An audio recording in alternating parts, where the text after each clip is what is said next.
90.4 पे आप सुन रहे हैं NS रेडियो।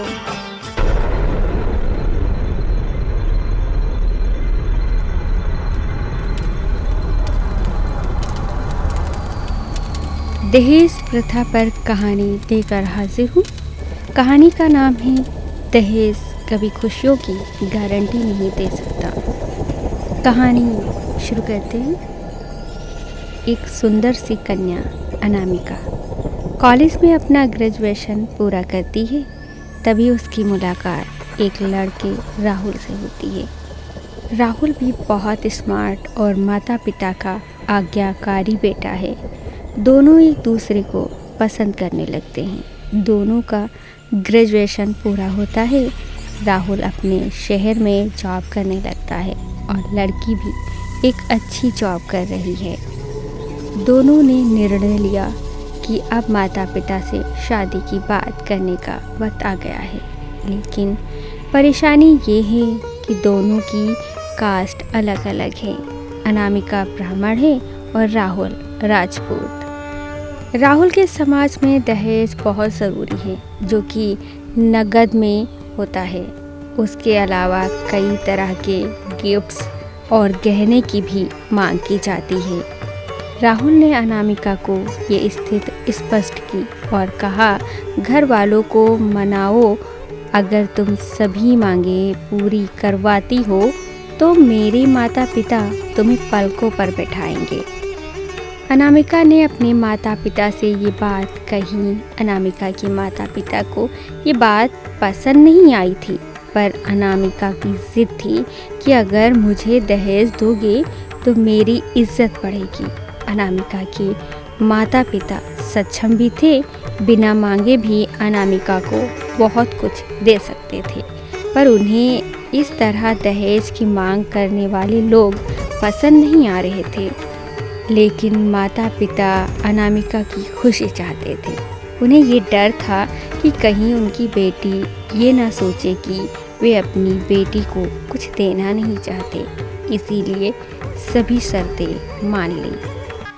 शादी में राहुल को कार, फ्लैट, फर्नीचर के साथ 50 लाख नकद दिए गए थे। साथ ही अनामिका को गहने भी दिए गए और सभी रिश्तेदारों को गिफ्ट्स और कपड़े भी दिए गए। शादी बहुत धूमधाम से की गई, कोई कमी नहीं छोड़ी गई।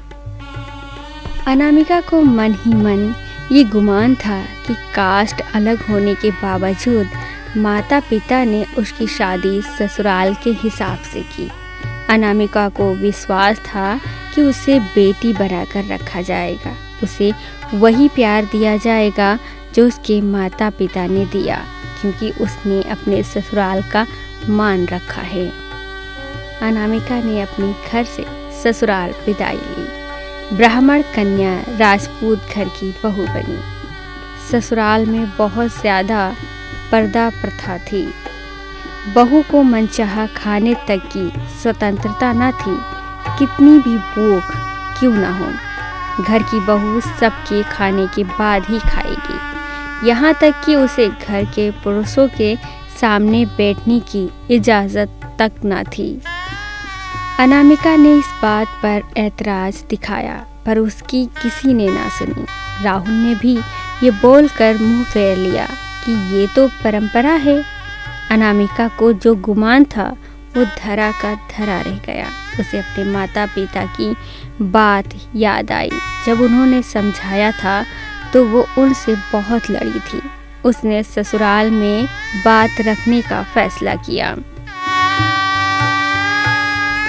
अनामिका ने अपने सास, ससुर और पति से बात की, लेकिन उन्होंने नहीं सुनी और उसे बहुत बेरहमी से पीटा गया। अनामिका ने कभी ऐसा व्यवहार नहीं देखा था।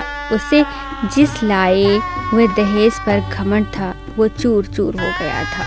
अनामिका को माता पिता से बात करना भी शर्म महसूस हो रही थी और इसी कश्मकश में एक दिन अनामिका ने अपने आप को ख़त्म कर लिया। माता पिता को जब ये बात पता चली तो उन्हें अपनी गलती का एहसास हुआ कि वक्त रहते समझा होता तो बेटी साथ होती। जो लोग दहेज पर बेटे की शादी करते हैं उनकी सोच हर तरह से छोटी होती है। जो बेटे को नीलाम कर सकते हैं वो किसी और की बेटी को कैसे अपनी बेटी बना सकते थे। दोस्तों, दहेज कभी भी खुशियों की चाबी नहीं हो सकता।